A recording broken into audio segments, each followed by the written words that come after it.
G'day everyone. I'm just throwing this as an intro to all of these videos I'm about to upload.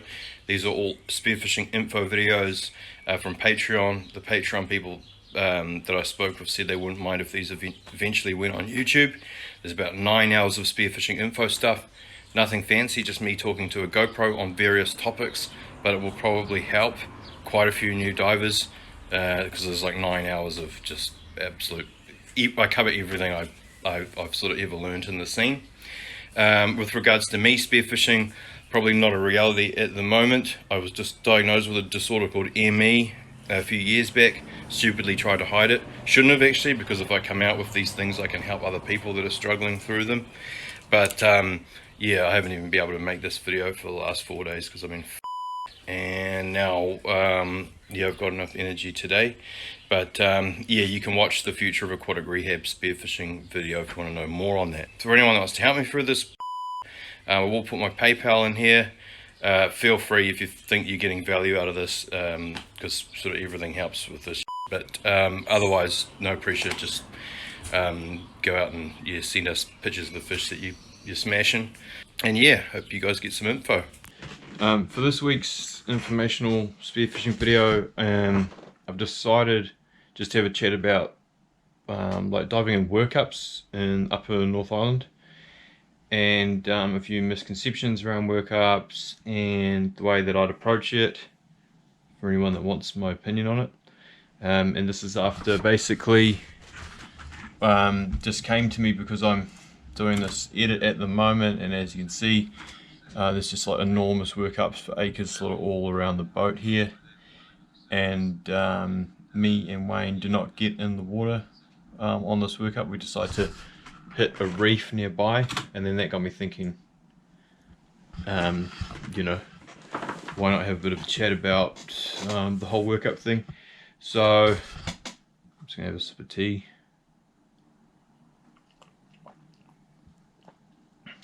With my L mug. So basically, when it comes to workups, the general ones that we're seeing are kahawai, and this is good to talk about coming into spring because a lot of people will be getting back in the water and going, oh, the workups, frothing on them. Kahawai and trevally, they can feed together on krill, and for anyone that doesn't know, krill are like a little reddish kind of they're like a little, oh, I can't remember what you call them, but they're what like whales feed on in that. It's almost like a little shrimp type of thing. And basically, yeah, you'll see them darting in front of you through the water, and that. They're quite small. Where around the workups where the kahawai and trevally are feeding. So when you're identifying a workup, you're sort of looking at kahawai. They create like a flick, like you'll see them kind of like quite often, like they come up and bite and flick their tail, like they kind of hit and turn. It's quite weird. And they can also do like a sorry, that's my hernia. Like a sort of like a forward feeding type of thing, and it's quite noisy, and that's what the trevally are really well known for. Like it's like, it's my sound effects.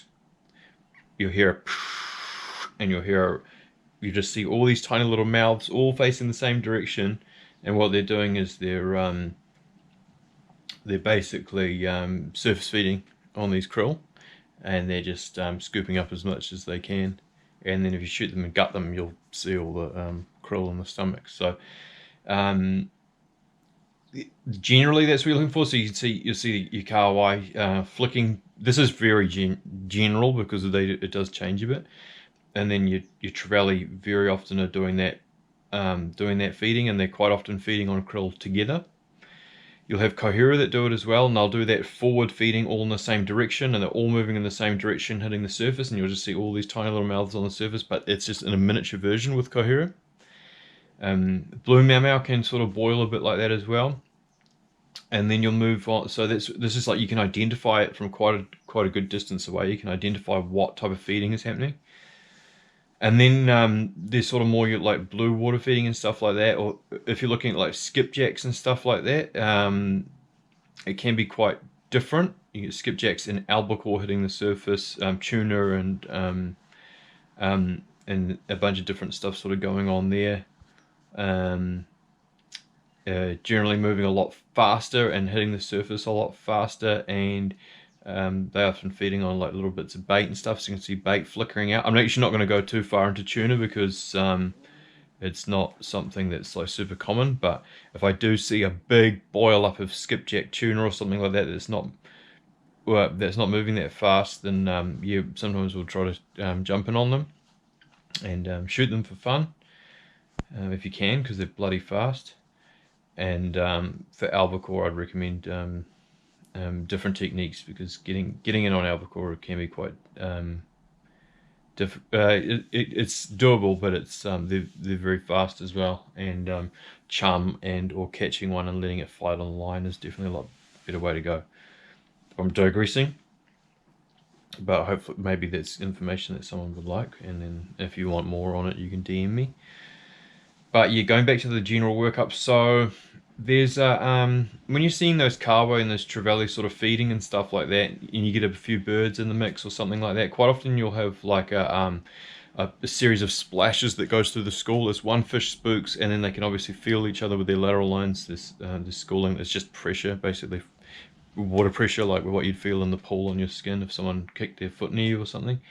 That turns one fish, and then there's this huge chain reaction that blasts down through the workup, and it looks like a huge spray moving along the surface.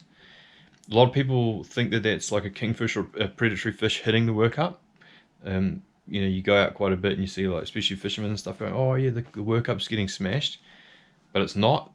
Um, but especially with Kahawai and Trevally workups, it's generally not at all. It's just one fish gets spooked, and then they spook down the whole line, and there's this big spray, and it just happens all the time. So even if you go in there and then you smash your fin on the water surface or something like that, or you shoot one and you spook them, they'll all do it as well. They're just having a bit of a big. It's just a big scare, basically. See, what I'm trying to get across is that you can't really tell what's going on in the workup by that, unless you literally see a marlin or something blow through it and splash out of the water. But it is a very typical thing to see. Don't go, "Oh, there's definitely kingfish in there," because of what's happening, because you're seeing that splash. You just simply don't know. However, quite often kingfish are sort of lurking around the bottoms of those things and they're just hanging out there because it's just a fishy spot.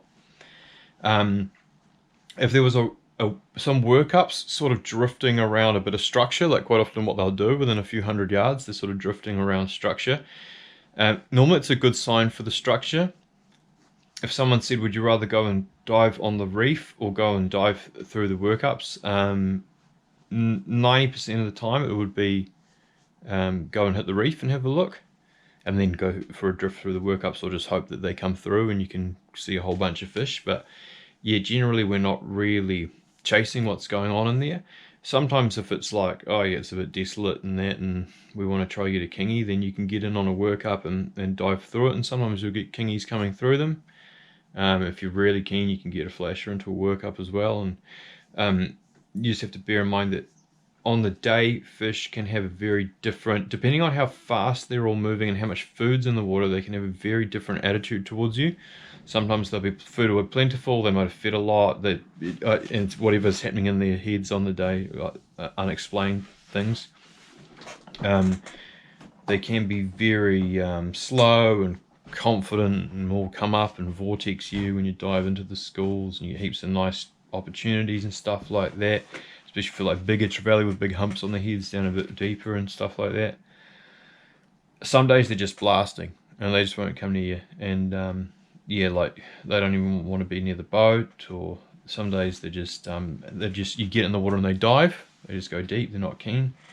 And then you see them surface 100 meters away, and then they'll dive again and they're gone, and then they'll surface another 200 meters away. If they're doing that, cut it loose. Don't bother wasting your time on that. Get on the reef and look for fish there, or get on the reef, or go and move somewhere else, because that's just you're just burning daylight hours by diving with trying to chase workup fish that are not friendly. So when I talk about like diving workups would I rather dive the reef? If I wanted a carwai for the smoker, or if I wanted to shoot a trevally and there was trevally boiling, clearly I'd go and have a dive on the workup and start shooting trevally. I'm just talking about like in general when I'm going and looking and going, oh, what are my priorities? What do I want to film? Do I want to hang out with kingies and have the chance of seeing a nice snapper or whatever, or do I want to hang out with a school of carwai and trevally that may not have as much kingfish schooling action as what the nearby reef would have.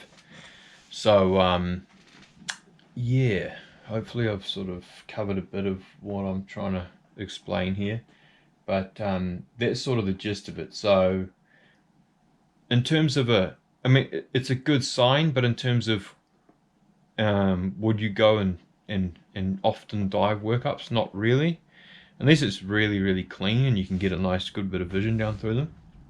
Now on the west coast and stuff like that, or places that are really, really crazy fishy, it can be actually like the odd time you can get a few good snapper lurking around down the bottom of the workups and stuff, particularly if it's sort of reef structure and that nearby. So that's something to bear in mind, and you can sometimes slip down and get a shot on them. But yeah, that's just something to sort of keep an eye out for. I've seen on, not so much out here, but Coromandel and West Coast and stuff like that too, and Northland. So yeah, I hope that gives you guys a bit of an idea about the workups. And there's maybe something someone that's sort of starting out can take away from it. But it's coming into that time of year now, into November, so we should be seeing sort of more of that type of action, algae blooms, and then krill and trevally and that working. So and as we get into December, that's when the kingy school is going to be sort of really quite thick for me locally. So yeah, all right, I hope you guys have got something from this video. If you have any questions, just message us on here. Cheers.